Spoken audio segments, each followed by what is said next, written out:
Welcome to today's Explainer, where we are diving headfirst into a seriously dark, gothic narrative. We're unpacking the haunting story of Lily in the Mirror. And look, this isn't just your standard ghost story, right? It's actually a deep dive into the psychology of obsession. It explores the heavy weight of isolation and asks that terrifying question, what happens when the urge to save someone completely morphs into this twisted, terrifying need to just own them? Trapped. Just picture this for a second. You're standing alone in a quiet, dimly lit room. You reach out, run your hand over a piece of cold, centuries-old antique glass, and then, out of absolutely nowhere, you hear that single, desperate word whispered right back at you. Talk about a chill straight down your spine, right? That right there is the exact moment the supernatural stakes of this story hit you like a freight train. It hooks us instantly into a reality where everyday objects don't just hold forgotten memories. Sometimes they hold actual, living souls, literally trapped in a purgatory of silver and reflection. So that desperate little whisper forces us to ask a really heavy question. What actually happens when a simple curiosity about the supernatural twists into a dangerous, all-consuming desire to possess a human soul? As we follow the threads of this story today, we're going to see how the whole concept of a rescue can get super tainted. Because as you'll see, sometimes the hands reaching out to save you are really just weaving a brand new cage. It goes to show that the darkest horrors often wear the mask of salvation. Okay, so let's set the scene. Our story kicks off on this rain-swept autumn afternoon. You know, the kind of day where the gray light barely even makes it through the windows. Picture the quiet, incredibly dusty study of a guy named Arthur Pendleton. He's a solitary scholar, and his whole life basically revolves around brittle, ancient texts and forgotten histories. Well, into this quiet little sanctuary arrives an ornate, imposing antique mirror. It's got this heavy, dark wood frame, intricately carved with weeping willows and shrouded figures that honestly look like they're mourning right in the corner of your eye. Arthur just casually places this heavy piece above his grand fireplace, totally unaware that right beneath its polished, flawless surface, a soul named Lily is lingering in the dark, just waiting for someone to finally notice her. Now, Lily's existence in there. It is definitely not just some simple physical confinement inside a glass box. It's a shifting, agonizing psychological landscape built entirely out of her own despair. Like one minute, she's suffocating in this absolute, lightless void where she can't even tell up from down. And the next, she's forced to wander this endless hall of shattered memories, where every single sharp fragment just reflects her past pain and isolation. She's actually bound to this nightmare by a dark poison, a draft that was originally supposed to grant her oblivion and end her suffering. But the magic twisted her fate, binding her consciousness to this torment permanently. But here's the catch. She isn't completely cut off from the waking world. When someone hangs around near the glass, breathing on it, she can actually push through these faint little ripples of her existence. Sorrowful whisper, a heavy sigh, or even a weird translucent shimmer that briefly catches the candlelight. So Arthur, who's obviously pretty disturbed by the strange vibes in his study, starts frantically digging through his obscure alchemical texts and hidden histories, and what he uncovers is just horrifying. This thing isn't just glass and silver. It is a soul mirror.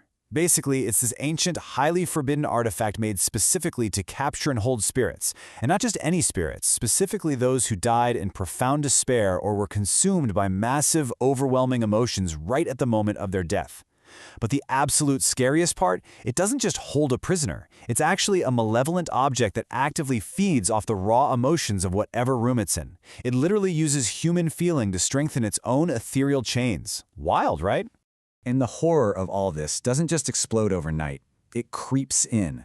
It's slow and insidious. Enter Arthur's younger brother, Caleb. Now, Caleb is this guy with a really restless, nervous energy, and honestly, kind of an unsettling, predatory charm. On one otherwise normal, crisp afternoon, Caleb leans just a bit too close to the glass and hears Lily's very first faint whisper. And bam, a dark seed is planted. Over the coming weeks, Caleb basically becomes a permanent fixture in that dusty study. He spends hours, literally hours, obsessively whispering to an empty mirror, totally captivated. The unease in the house just gets thicker and thicker, until one evening, Arthur secretly catches Lily's shimmering distortion coming out of the depths of the glass, responding directly to Caleb's presence. The whole thing builds up to this one fateful night when Caleb shows up with a heavy velvet bag in hand, completely determined to finally claim his supernatural prize. It's fascinating, really, because you have these two brothers facing the exact same supernatural entity, but the reactions are like night and day. It really shines a chilling light on human nature. You look at Arthur, right? He looks at the glass and sees this profound tragedy that needs to be understood. He recognizes a human soul in endless torment. His methodical approach is all about finding a profound truth and ultimately getting her genuine, lasting liberation. But then you look at Caleb. He stares into the exact same reflection and sees nothing but a prize to possess. Fueled by that restless energy we talked about, he just has this immediate, intense desire to extract her. He doesn't want to set Lily free into the afterlife. No, he wants to own this beautiful, tragic secret just to satisfy his own twisted need for control. But hey, don't think for a second that Lily is just some passive victim sitting around in the dark. Not at all.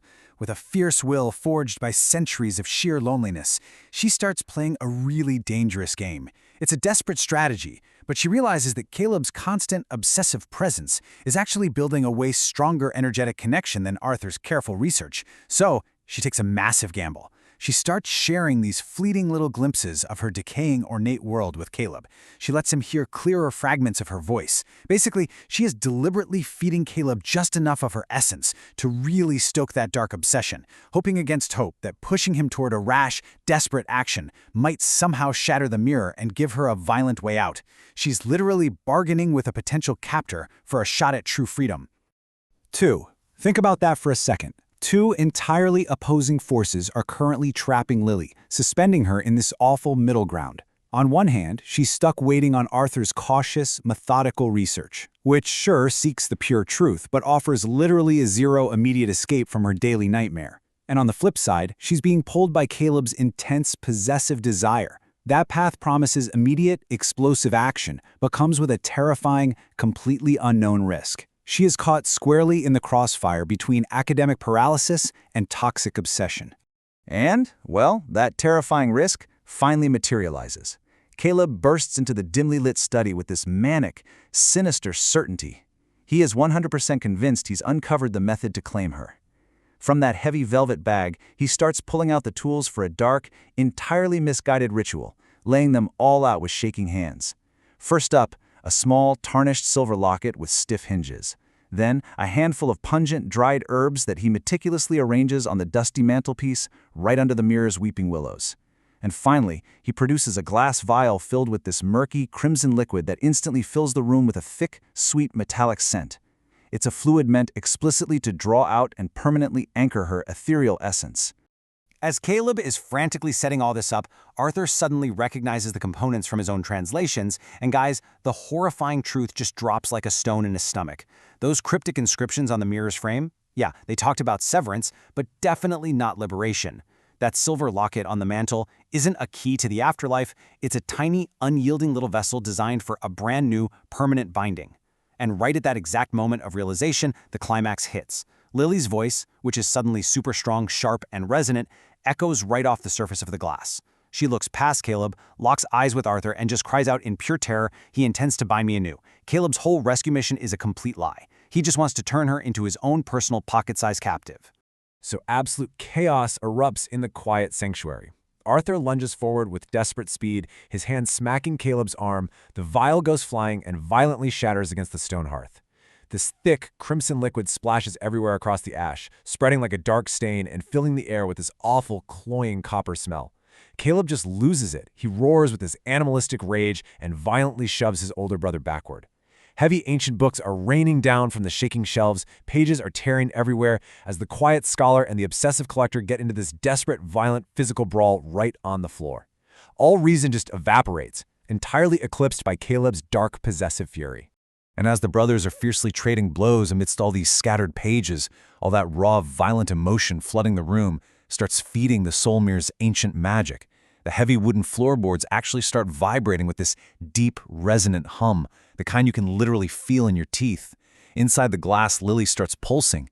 She's growing brighter and more defined with every single second of their rage. She's no longer just some faint, shimmering captive. Fueled by all this chaos, she rapidly transforms into this active, empowered conduit for the mirror's ancient magic. Her voice isn't a whisper anymore. It echoes with deafening authority right through the study. Stop them. The carvings on the mirror react instantly. Those weeping willows cut deep into the frame literally begin to writhe and twist, the wooden branches coiling around like they're alive. The shrouded figures pulse with this sickly internal light. The surface of the glass itself starts rippling violently, almost like water caught in a storm. And then, Boom! A massive concussive surge of freezing energy just blasts outward into the room, throwing both brothers violently to the floor. Right in the center of this blinding, painful flash of pure white light, Lily's form completely materializes within the boundaries of the glass. Her arms are outstretched, and she is just radiating immense power. Standing there, her face is this striking mask of profound sorrow mixed with an unbreakable, desperate resolve. She looks down at her captors, draws in the very last remnants of the room's chaotic energy, and issues a final, resonant command that literally shakes the foundation of the old house. No more. It's not a plea. It's not an echo. It is a definitive, earth-shattering command of pure will. With a deafening crack that completely splits the air, the massive antique mirror explodes inward into 1,000 shimmering fragments. A wave of ethereal energy just washes over the ruined study, leaving behind this incredibly heavy, profound sense of peace and permanent release. And just like that, Lily is gone. Her ultimate fate, wherever that energy took her beyond the glass, remains a total mystery. But here's the deeply unsettling part. Amidst all this profound release, Caleb isn't relieved at all. He stays on the ground, kneeling in the ruined debris, frantically scooping up handfuls of sharp, cold glass, not even caring that it's cutting his hands. His face is just contorted in utter despair and this frightening, quiet fury. Even with the magic completely broken, his dark obsession hasn't been touched at all. Lily might have finally shattered her ancient cage and escaped into the unknown, but as Arthur pulls himself up and just stares in horror at his brother, a brother desperately clutching the shattered remnants of his lost prize, a much darker truth emerges. It really forces us to wonder.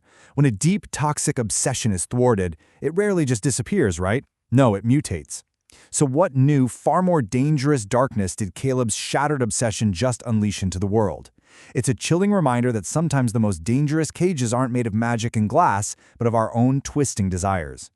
Keep questioning what lies beneath the surface, and thanks for joining us for this explainer.